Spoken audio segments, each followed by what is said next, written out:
Hey guys, it's Eddie here from Dealing Property. In this video, I want to share with you a few key things about the pros and cons of using a buyer's agent or not using a buyer's agent and trying to do it yourself. Now, either or is completely up to you. There's no right or wrong. Whatever's going to work best for you in the long-term grand scheme of things. And if you've got more time, that's one of the keys we'll go through today. If you've got more time to physically call up hundreds and hundreds and hundreds of real estate agents and try to find those off-market properties and try to really get the best deal, then you might not use a buyer's agent. That's completely fine. Let me be the first to say it's completely fine to buy properties on your own. All the properties I've ever bought were all on my own. And it takes a lot to, it took me over a decade plus to learn what I've learned. Looking back in retrospect, when I was 18 years old, probably wasn't even any buyer's agents around in Sydney. There might have been one or two. I definitely didn't know about any of them.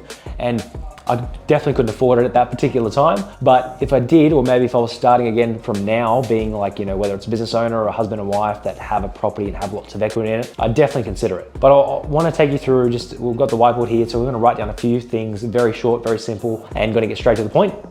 But I've made two different columns, as you can probably see. So we've got if you use a buyer's agent here, and we've got no BA, BA for buyer's agent. So if you use a buyer's agent, the average kind of fee that you generally will pay, and it could be a percentage value, could be 1%, 2%, 3%, 4%. Now, it depends on what property you buy. If you buy $1 million property and you're paying 3%, that's 30 grand, right? Some other buyer's agents, if you're just purely buying something that's an investment, many of them have a flat fee. Let's just say a flat fee in this scenario would be $16,000 as an example, right? So many of them have, that's probably the low medium range at the moment. Many of them that I know charge 18K, 20K, 25,000. If you're one of those lucky buyer's agents out there that charge by percentage and sell $7 million properties, they're balling and they make 50 grand, 100 grand a deal. Definitely not myself, but most of them, we'll just say you're gonna spend $16,000, which is very affordable. So you're gonna be negative if you use a buyer's agent by $16,000. It's a lot of money at the end of the day. But I guess the pros and cons with it, yes, you gotta pay the money, but it depends on what buyer's agent you use as an example. Now, unfortunately in Australia right now, there's hundreds of buyer's agents popping up every single day. There's actually courses that I know about how to become a buyer's agent. They're all on Facebook and Instagram. If you're interested in property, you probably have seen the guys out there spruiking courses about how to become a buyer's agent.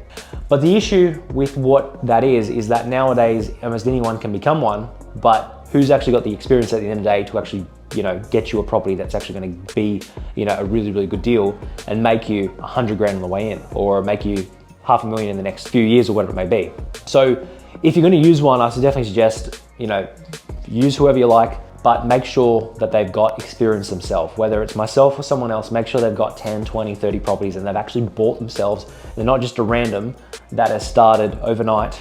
And there's plenty of them out there that has 1 or 0 properties or 2 properties. So when you use one, use a reputable one, check on Google, check on all over the internet, check out their history, check out what they started with. To me personally, I know one of the things that I've started with was absolutely nothing. I would probably say out of all the property investors in Australia, I probably started from the most humble beginnings, coming from literally growing up in poverty and housing commission and so on and so forth. So for me personally, I know I started from the bottom, but still 16,000 can be a lot of money if you're going to invest. But the pros of this as an example is that if you don't use a buyer's agent and you don't have enough time, well then what is your time worth? Because if let's say you did use a buyer's agent, you got the help of myself or any of the other competitors out there that are really experienced and they charge 15,000, you might buy a property as an example. Let's just draw a random property. You might buy a beautiful looking property like this in a week. If you chat to me over the phone right now, you could be buying a property literally next week. You're buying a property in a few days, because we get constant access to properties that are urgent, off-market sales, distressed sales, bank repossessed properties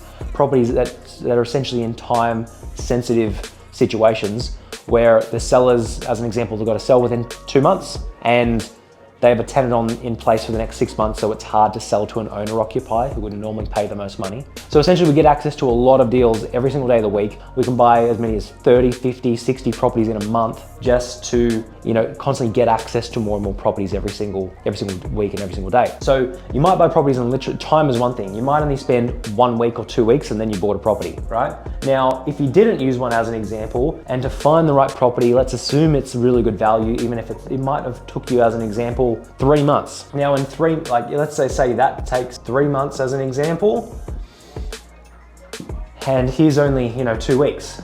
So if you are looking for an additional 2.5 months on weekends, on Saturdays and Sundays, after hours, what position are you in? That's the thing. So, do you have family, kids, wife, other things that you've got to be doing? That is that your time's worth more valuable than that. Do you have to give up, occasions that you have to get to? Do you have to give up, kids' birthdays and stuff because you're trying to find the property on the right phone, you don't want to miss a deal? So that's one thing. Your time, an extra 2.5 months, if someone's working professional, if they've got their own business or they're freelancer or whatever it is, like 2.5 months could be could be more than $16,000 right from the get-go.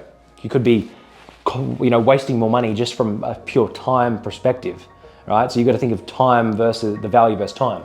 The other aspect of it is, on average, let's say the buyer's agent gets a property that is $60,000 under what it's worth. Now, we picked up properties that were $120,000 under the bank valuation, $150,000 under what the bank valuation is. If you're buying your first one or your second one and you don't have the time, I would definitely just say use a buyer's agent first, get a bit of experience. You go through the process, you'll learn a lot on the way in. When I'm going through properties with clients, I'm speaking to them over the phone, the information's in front of them, it's in front of myself. We're going through everything step by step. I'm explaining about how I analyze a property, how we get access to deals, how we go through cash flow sheets, how my mindset has evolved over the last decade of buying, 1,000 plus properties for clients and myself, etc. So time is one thing, value is another.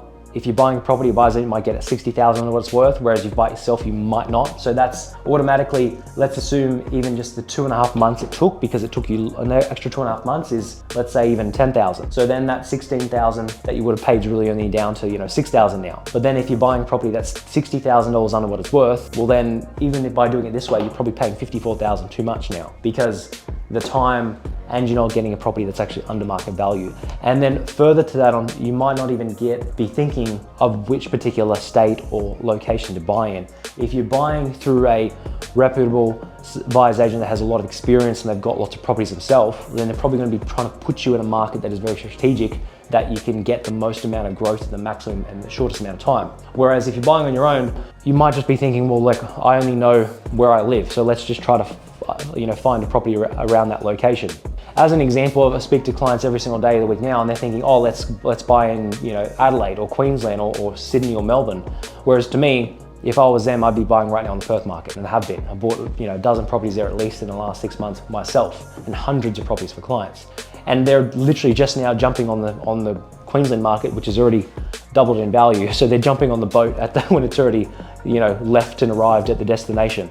So you're too late for a lot of markets. That's another thing in itself. If they were to put you into a market such as Perth, where you're going to have maybe 50% growth over the next 5 to 6 years, or if not more, then you're buying a $400,000 asset. 50% growth is $200,000 on that. So you might have $200,000 compared to using buyer's agent if they put you in the right market, compared to if you're buying, as an example, a property in Sydney or Adelaide that's already gone through that cycle, and you might be getting only $50,000 worth of growth. So you've got $54,000 difference added with another $200,000 difference. It's $250,000 difference, because you might have paid $16K for it or less. So yes, it's an investment of $16,000, but it's saving you time, saving you money, and you could potentially be making $100,000 or $300,000, $400,000 more than what you would have if you try to do it yourself, in some cases. Now, this is just a simple explanation because many people ask the questions.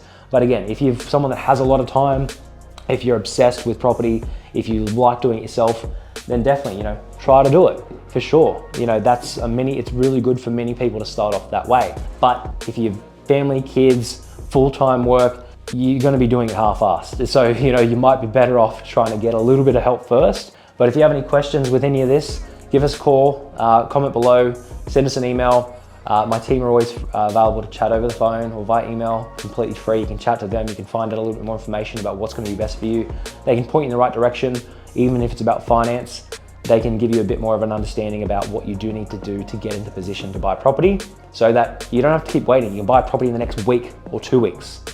If you do want to do that, then just give us a call, have a chat with us. You'll end up eventually speaking to me as part of the process. I'll be able to physically present you these properties personally 101. So guys, if you're one of those people that you're very interested in property, but you don't want to use a buyer's agent right now, and you want to learn how to actually do it yourself, you want to figure out how you can find, source, locate, and secure the properties on your own. Exact same thing that I did when I was first getting started. Like, I couldn't afford to use a buyer's agent at that particular time, didn't even know they existed. You know, I was just very passionate and obsessed with buying property. So if you want to find out how you can actually learn how to do this, I've got the perfect thing for you. Right now, we've got the Mentorship Program, which basically guides you through exactly how I first started finding out how to build my property portfolio. And it shows you exactly how I personally analyze properties nowadays. Obviously, properties that have the main 3 key criteria, which is buying properties that are under market value with strong capital growth and a very strong rental yield. Sounds simple, but it's very, very hard to do. But in this mentorship program and course, there's literally like